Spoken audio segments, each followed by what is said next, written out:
और दुल्हनिया कह रही क्या? हाँ? हम मांग सिंदूर बर्बाद कजरवा हो गईले हो बर्बाद कजरवा हो गईले।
पहिल पहिल जब गईली ससुरवा हमरे सासू से झगड़ा हो गईले।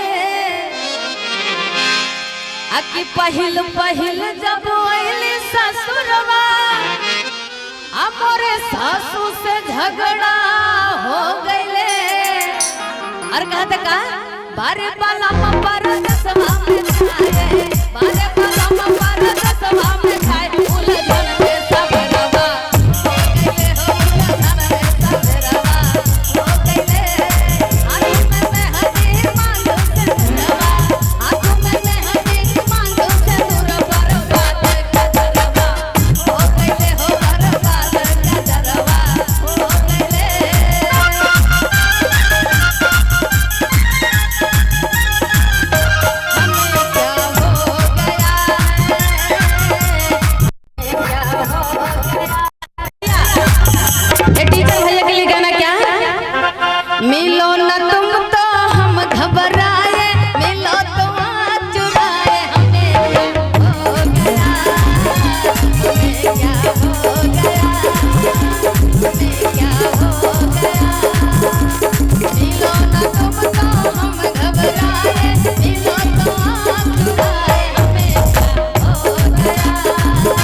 बिजली चमके बादल गरजे अघन घोर बदरवा हो गईले। देखिए हमारे पुष्पेंद्र भैया बिजली को गरजा भी दिए। हाय भैया हाय। और हमारे लेक्चरर टीचर जी की तरफ से देखिए ढेर सारा प्यार। अनिल सिंह आदरणीय हमारे भैया अनिल सिंह जो गवर्नमेंट टेस्ट टीचर हैं लेक्चरर्स हैं उनके तरफ से 200 रुपए का प्यार आशीर्वाद इसने टिकुली काजर खातिर आई बाटे। अब भैया की बहुत बहुत धन्यवाद। और कहा था कि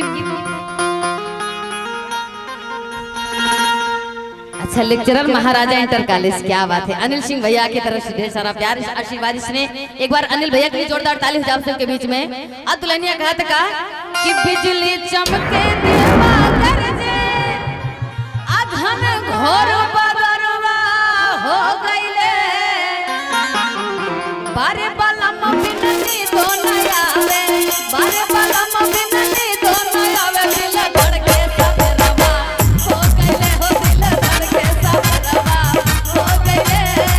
आंखों में मेहंदी मांगू से दूरवा आंखों में मेहंदी मांगू से दूर बर्बाद कजरवा हो गईले हो बर्बाद कजरवा हो गईले।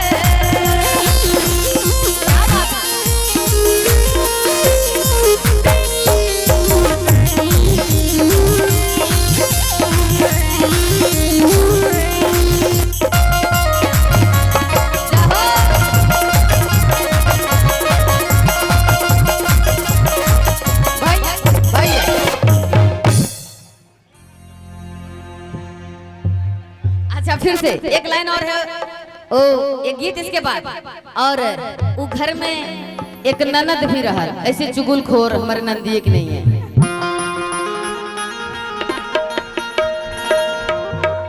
वो घर में एक ननद रही, चुगलखोर हमारे नंदी एक नहीं है।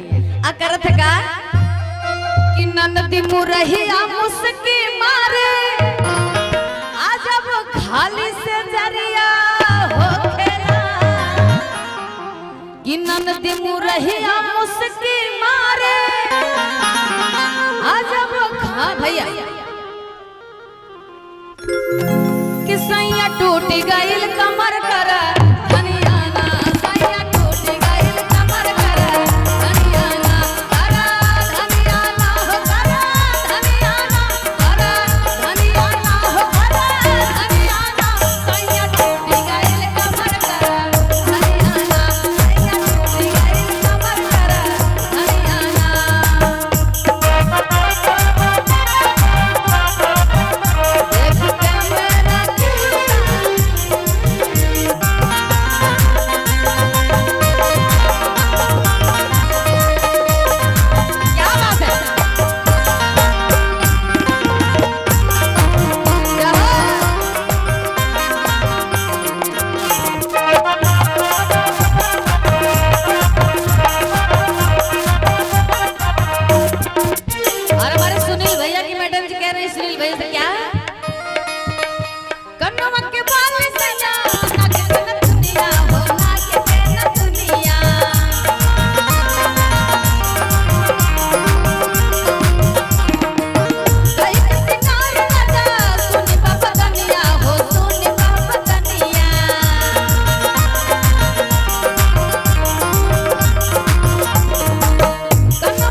और देखिए हमारे भैया लोग एंजॉय भी किए।